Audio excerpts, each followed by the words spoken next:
Arjuna is having the time of his life in Indraloka. But what's going on back on earth? Dhritarashtra hears about what's happening in the Kamyaka forest through his spies. He comes to know from Lomasha about the ascent of Arjuna to heaven and how he's learning everything and acquiring divine weapons and getting ready for the battle. Dhritarashtra is scared. He once again censures Duryodhana and Karna and Shakuni and everyone and says, "You went too far in humiliating them and defeating them and taking their kingdom away. It's a matter of time now when they will come back and kill all of us."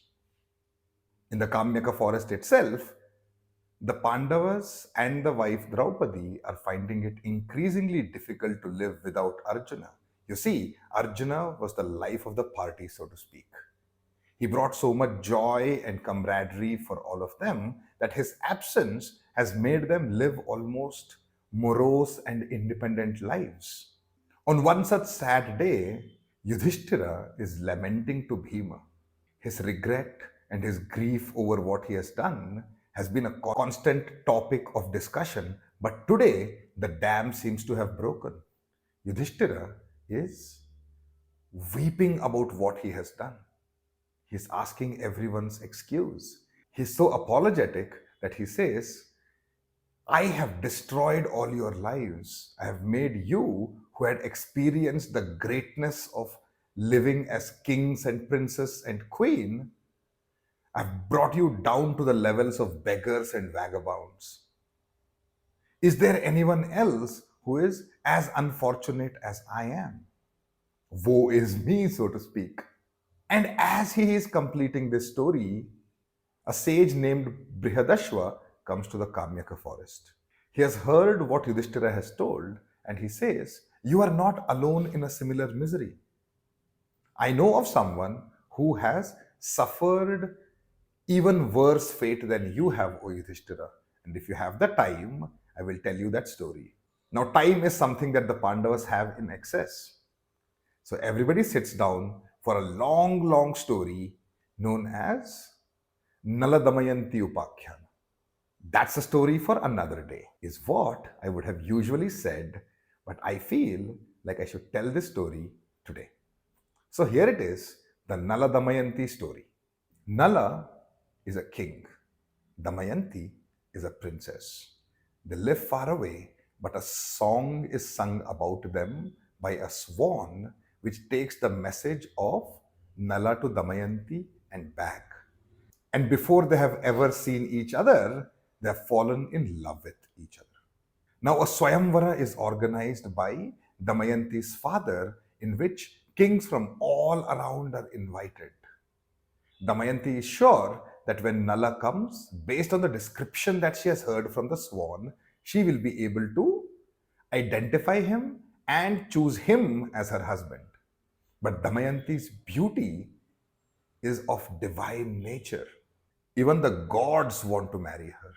Along with all the kings in the world and Nala, gods assemble also.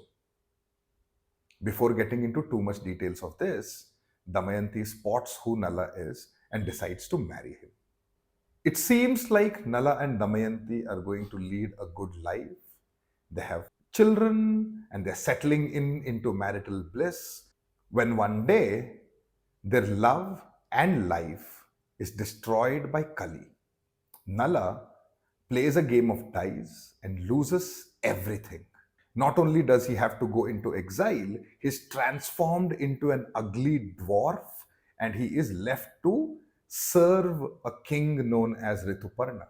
Damayanti believes that Nala is dead and in separation she is raising their children with no hope of ever seeing Nala again. After many tests and trials of their virtue and love for each other, finally Nala and Damayanti are united. And in the classical Indian Natya Shastra way of telling a story, in spite of all the problems they have faced, there is always a happy ending. Nala finds Damayanti, regains his kingdom, and they live happily in love ever after. A story as important as Nala Damayanti's has obviously found a lot of interest in later writers also. Multiple movies have been made about this, multiple poems and stories have been written. This also acts as a sort of a moral story for children. But the one poem that stands out is Mahakavi Shriharsha's rendition known as Naishadhiya Charita or Naishadhiya Charitam. It follows almost the entire plot exactly, but also takes a few poetic freedoms. It's a Sanskrit Mahakavya told in 22 sargas or 22 chapters. Among the Sanskrit Mahakavyas, of which there are 5 or 6 depending on whom you ask, this is one of the top and the most well respected ones, and this is something I would strongly advise you to look into. Of course, when I have the time, this Mahakavya and its creation and what is in it in detail is going to be a story for another day.